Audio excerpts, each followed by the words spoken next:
I'm going to talk about the three major business bottlenecks that I see and how you can solve them. Again, using AI, some of the systems and processes that we're using just to give you ideas so you can start implementing them right away. The first spot is qualified lead generation and call booking. Literally, this is the number one problem in any business. So I'll talk about how to fix it. Operations is number two, and then admin is number three. Diving into qualified lead generation and call booking, the two aspects of it that take most amount of time and that just kind of drain people the most is number one, content creation. Most people, including me, so my background's I'm a copywriter, marketer, there's a struggle to just get into flow, to start writing content. Like, it requires a little bit of time for you to get into the energy, to get ideas, to then start writing, to then edit it. Like, that's where all the time goes through. For me, it would take hours to complete content for myself. It would take hours for me to complete content for clients. It just saps everything. The problem with this is content is typically the main lead generation aspect. And when I say content, it's not just organic, it's also ads, because you have to write the ads and actually film them. If you stop producing content, chances are your leads probably stop coming in as well. And that's sort of the death trap of content, is like, yes, it's a high leverage activity, but you can still use AI. You can still use systems and processes to automate high leverage tasks so that you can still get back more time and energy. So the goal, or what we've done to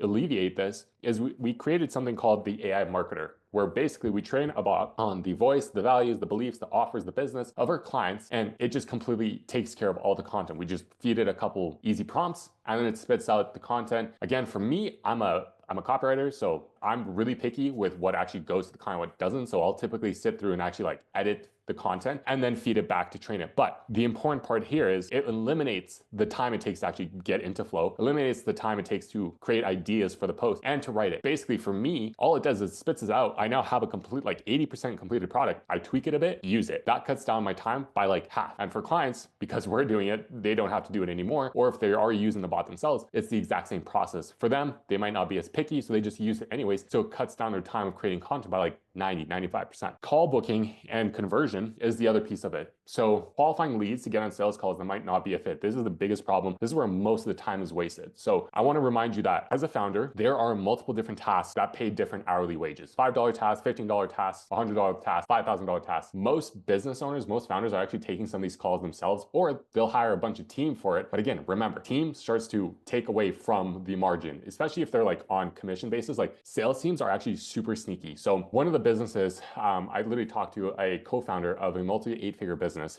and he was telling me how despite making multiple 8 figures every single year, he ended up bringing in accountants into the business to just run the math, and they were losing money with every single business. So the business wasn't even profitable. The founder was barely getting paid, if at all getting paid. How does a multi 8-figure business become unprofitable? Because of this. First of all, teams get super bloated, so margins shrink. Second of all, because these 8-figure businesses are so focused on volume and creating more traffic and getting more calls in, that requires more sales team. When you have more sales team, even if they're working on commission basis, those commissions start to really creep up. So along with all the payments you're making to your team, commissions stack up. Now you have very little margin left over. What we do now, instead of having founders, do the like $100 task or the $50 task of qualifying these leads and sitting on calls with them, and instead of building this army of setters and army of closers, we just implement an AI conversion specialist that does all the pre-qualification, it does all of the follow-up, does all the call booking for them. And instead of dealing with a bunch of no-shows, one of the worst parts about when I was running ads for myself is I didn't even know this, but you had to outbound dial all the leads that opted in, because if you didn't, the odds of them actually booking a call and going down the funnel dropped by like 80%. So reluctantly, I started outbound dialing. But the problem is, I didn't necessarily want to hire someone yet because I didn't have the systems for it. Second of all, I had other things to do. I wasn't just going to sit by my GHL screen just waiting for the leads to opt in and then outbound them. Like, I had to create other assets. I had to actually fulfill client work. I had other things to do. I had better things to do. And so I would miss out on a bunch of leads, which inevitably didn't actually book into calls. So when we implement this for our clients, typically what they see is like a 50% increase in call bookings, because we're really quick with speed to lead. Within the first 3 to 5 minutes, you have to be outbound in the call, communicating with them, or the lead, sorry. Our AI does it within the first 2 minutes, because most people, when they opt in, they're at the highest level of intent possible. So you want to capitalize on that energy and get them focused on what you are doing, what you're providing, instead of them backing out, continuing the scroll, or getting distracted by life. You want to continue the conversation, because all prospects, really all they want to do is feel heard, understood, and valued. If you communicate with them instantly, if you reach out to them instantly and just actually chat with them, hear what their issues are, they're going to feel all that. They're more likely to actually book a call with you, rather than expecting them to go through the entire funnel by themselves and then book a call with someone that they don't even know, they just never even heard from you. You either create a warm connection and then guide them to the end, or you just let them off. And this is why most business owners struggle with booking calls, is because they just don't have any systems in place to actually lead these people into all bookings. So it reduces friction greatly. Number two is operations. So one part of this is the manual onboarding. Typically, a lot of clients, what they'll end up doing is they'll close the deal and then handhold the prospect to onboarding. So they'll manually click payment, manually send the contract, manually adding them to all these different things, or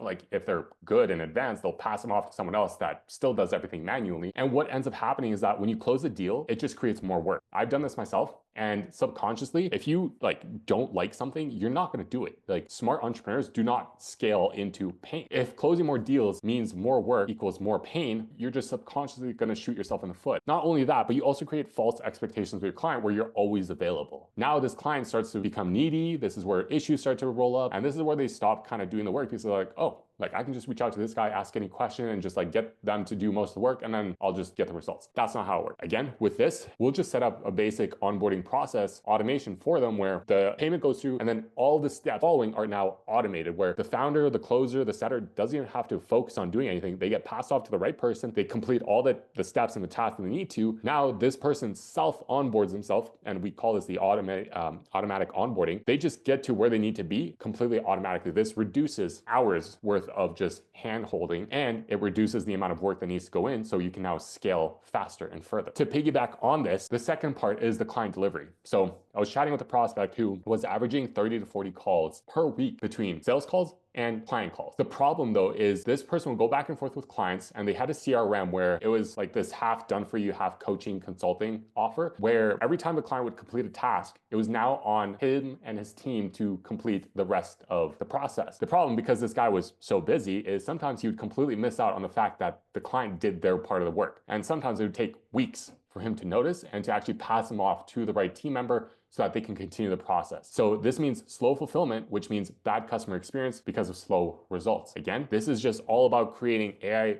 agents, workflows, and automations that take that off of your plate, because your clients should be gliding through this process smoothly instead of just getting completely stuck on, waiting for you to actually fulfill the work for them. So completely eliminating any of these bottlenecks. And then lastly, admin. So there's email management, where some business owners just get inundated with emails, and most of them go unnoticed for weeks. Sometimes communication breaks down or opportunities get lost, and it just creates this overwhelm where it's just this annoying admin work that they know they need to do, but they just don't have the time or energy to do it. So instead, we create an AI agent that basically goes through and filters their email inbox for them based on what's important, what's urgent, and what they need to ignore. And then especially what's urgent, it now can text them the summary of the email so that they can now respond to it in a timely fashion. And if that's still too much for them to actually respond to email, the AI can draft a response, send it to them just to clarify. And then at that point, all it takes is, yeah, go send. So instead of sitting down, filtering through all the emails, writing responses, sending them out, all our clients have to do is, cool, let me just send a text on my phone. I'll get the summary. The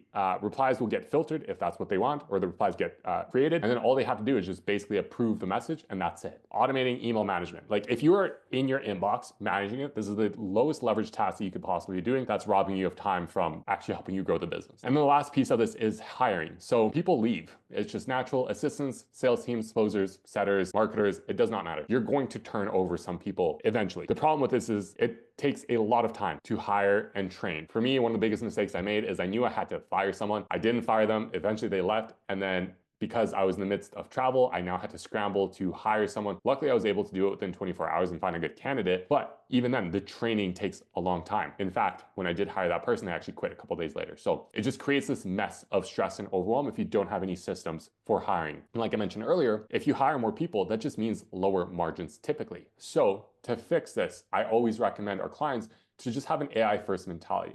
Do you really need a person to take care of this, or do you just need an automation or an AI bot to just take care of it? Typically, the AI can just do it, or a simple automation can do what they're looking to do. So an AI first mindset is going to greatly help you in increasing time, energy, and margin in your business.